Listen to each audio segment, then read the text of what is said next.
स्त्री जन्म से किसी की पुत्री, धर्म से किसी की पत्नी और कर्म से किसी की माता। यही छवि है हमारे मन में एक स्त्री की, है ना। एक अतुलनीय योगदान है स्त्री का हमारे जीवन में, और बिना स्त्री के हम कुछ भी नहीं।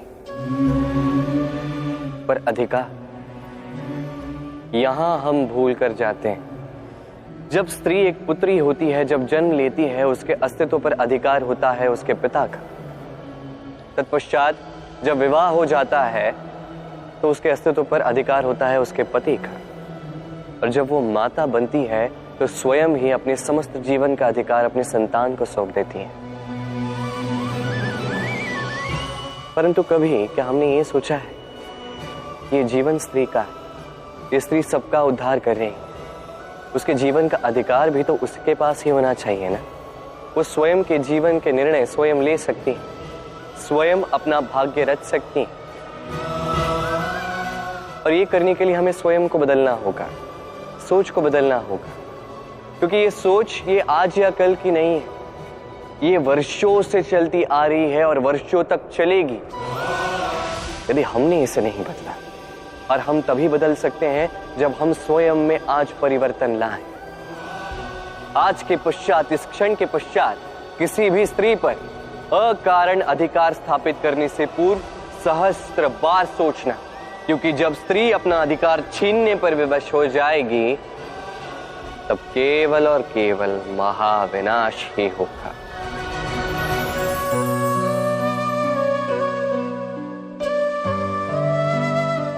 स्त्री,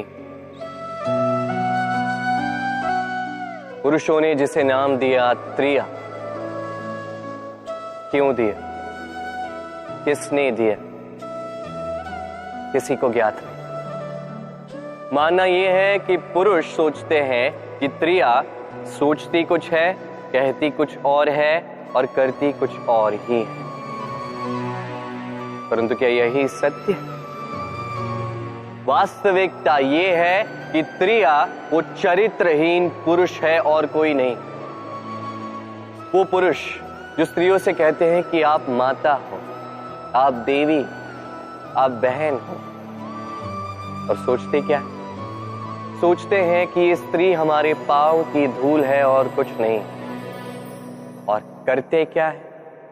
उनके सर पर, उनके केशों पर चूड़ामणि लगाकर सोचते हैं कि वो उनके चरणों की धूल है। स्त्री का मान भंग करते हैं, उन्हें दासी समझ लेते हैं।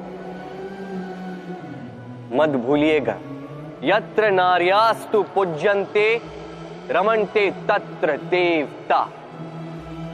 अर्थात जहां नारी की पूजा होती है वही ईश्वर वास करते हैं, और जहां नारी का अपमान होता है वहां ईश्वर और भाग्य दोनों रुष्ट हो जाते हैं। स्मरण रखिए, यदि नारी कल्याणी है तो नारी महाचंडी भी बन सकती। यदि नारी माता बन के जन्म दे सकती है तो नारी मृत्यु बन के विनाश भी कर सकती। जहां नारी का अपमान होगा वहां महान भारत भी महाभारत की ओर जा सकता है। स्मरण रखिए, नारी का अपमान कदापि नहीं हो सकता, और यदि नारी का अपमान हुआ अर्थात आपका विनाश आपके निकट आ रहा है, और ये उसके पहले कदम की पहली आहट है। यदि संतान कोई दुष्कर्म करती है तो क्या उसका अपराधी केवल वो संतान होता है? नहीं।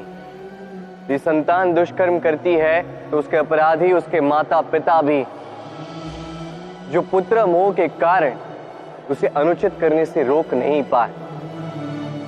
अपराधी उसके पितामह भी है, जो अपने उत्तरदायित्व के बोझ के कारण कभी परिवार पर ध्यान नहीं रख पाए, उस संतान को कभी दंड नहीं दे पाए।